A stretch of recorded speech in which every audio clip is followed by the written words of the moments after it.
Here we are. That time again when a patch is on the horizon and we may have patch notes for what's coming to Pokemon Unite. And we also may just have some lucky guesses and things that aren't real. Hi everybody, Jake, your resident content cowboy here. Yeehaw! And I'm reporting on supposed leaked patch notes. I have to be honest, with all of these things, I take them with a grain of salt, even though I noticed that a lot of the time they are talking about things that are very likely to be patched. And I think that's one of the tricky things with like leaked Pokemon, leaked patch notes, things that we're not sure of. A lot of them are close enough that they're not even that far off. So if nothing else, there's an interesting conversation to be had.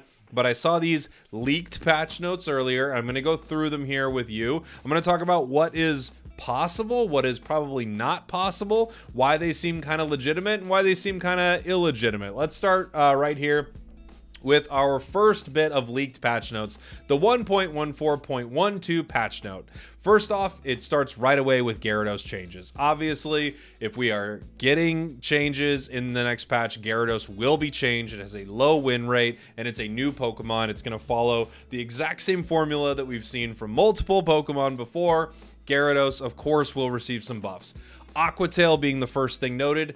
Without question, Aqua Tail needs a ton of buffs, so if Aqua Tail gets changed, I wouldn't be shocked in the slightest. It absolutely 100% needs it. According to this leak, Aqua Tail is going from an 8-second cooldown to a 6.5-second cooldown, and it's getting move change. Move change could be a billion different things, and without question, Aqua Tail needs one of those billion different things because the move is just not capable of keeping up with anything in the game right now. If one of the things is it's just no longer you can get stunned out of it and it has lower cooldown, it might be a totally legitimate way to play it. You also could have longer duration on that kind of, ending part of it, like the big slash of the Aqua Tail. That would be nice.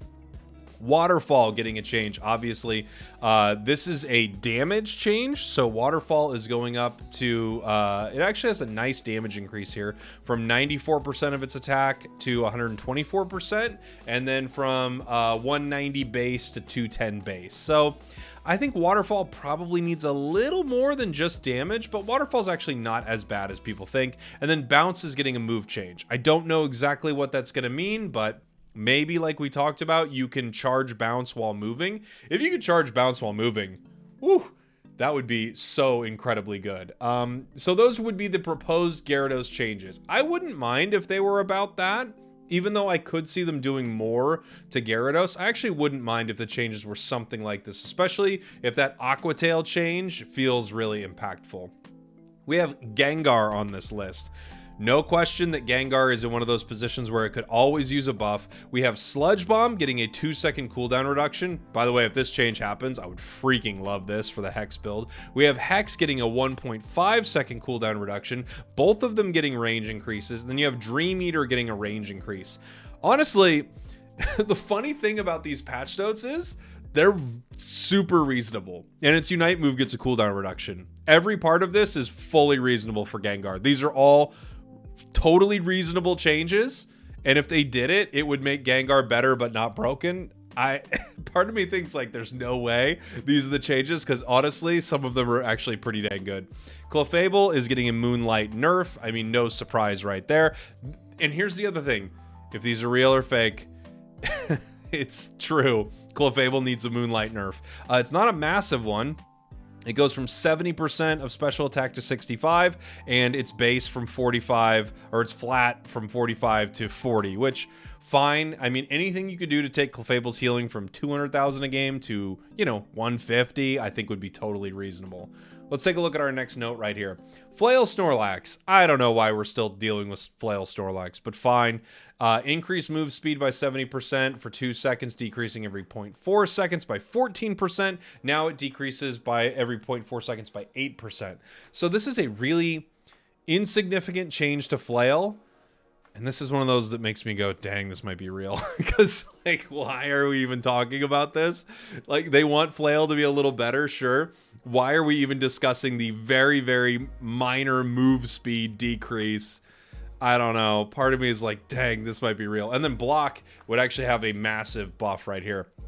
from a 10% max HP shield plus 900 to 12% plus 1000. That's a huge buff for block because you already have a ton of HP. That would be really nice. This buff right here for Scyther and Scissor to Swords Dance, just a cooldown buff. This leads me to believe that these patch notes aren't real.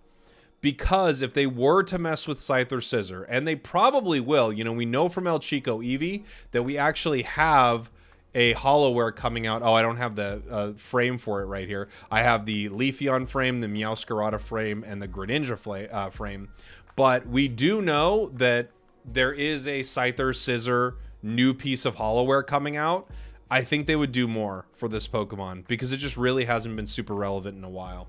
Mewtwo, X and Y, on the other hand, these changes are real. Whether these patch notes are real or not, these are 100% real changes from the public test server. Both Mewtwo X and Y now require Eos Energy, or don't require it, but use Eos Energy when they Mega. So they have, like Zacian and Miraidon coming very soon. They all have something that uses Eos Energy as part of their kit. So this is definitely a nerf to these two Pokemon as well, by the way. Here are the final changes on this sheet. Then I have one more. Glaceon Icy Wind getting 2 buffs, a half-second cooldown on Icy Wind and Freeze Dry. This is possible, but man, I wish and hope that this is not fully real because Glaceon deserves a nerf to its other moveset. It's way too good. Talonflame getting a fly cooldown reduction. Fair, I would geek out. Brave Bird getting a range increase. Its range is pretty dang good, honestly. You could increase it slightly, but its range is pretty good. This would be fine. I would love a fly cooldown reduction because that would be awesome, especially after you hit fly on enemies and you already get the huge cooldown knockoff there. And then we have a Greninja buff, which, I mean, it's totally possible. We've been talking about this for a long time that Greninja feels pretty underwhelming in the current meta, and it has a piece of Hollowware coming out. All this is totally reasonable. Its overall attack range getting a small increase. Water Shuriken getting a half-second cooldown, and you're learning Surf at level 5. You're learning Water Shuriken at level 5, Surf at level 5, and then Double Team or Smokescreen at level 7. So, I mean, this would be following this tradition of these starter Pokemon now getting, you know, fully evolved and really good at level 7. Also, a Unite move cooldown change. Not only on top of that, with Water Shuriken, we have a damage change here on Surf. So Surf is going to start to deal more damage based on your attack stat, and your flat base is also going up. And then the bonus damage, actually I didn't look at this bonus damage. What is happening to the bonus damage? Yeah, higher as well.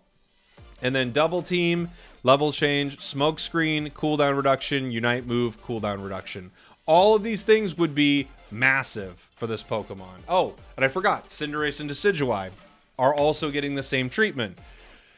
Again, this is all very, very possible. I don't know if it's happening, but this is like following the logic of what would happen with these, right?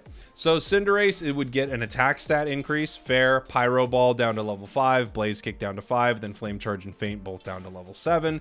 And then the damage from the burn, it looks like, is going to be increased on Pyro Ball.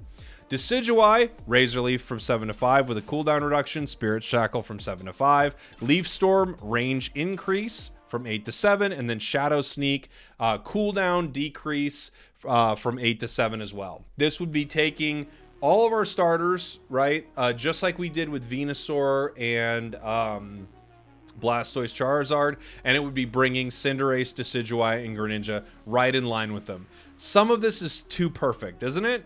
It just feels like, could this be? I don't know. It feels like some of it's too perfect. And then finally, we have a Dragapult nerf, cooldown increase on Phantom Force, attack speed decrease from 100 to 90, and then attack power from stacks decreased from 10 to 8.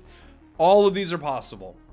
Every single thing I've looked at here is totally possible. Honestly, most of it's too reasonable, and there aren't enough oddball ones for me to think it's real, because there are usually a few oddball ones where you're like, oh, I didn't expect that at all. The only one I could say is them messing with Flail Snorlax again, probably. Everything else is way too reasonable, I think. Like, way too reasonable to be the patch notes. I would love to hear from you in the comments. What do you think? Obviously, we're going to have patch notes very soon, and we should be having an update to the game coming this week either late night on the 21st or on the 22nd. Let me know what you think in the comments. Thanks for watching. Thanks for listening. I love you. I'll see you all next time. Shout out to India, by the way. #2 in ACL. Amazing.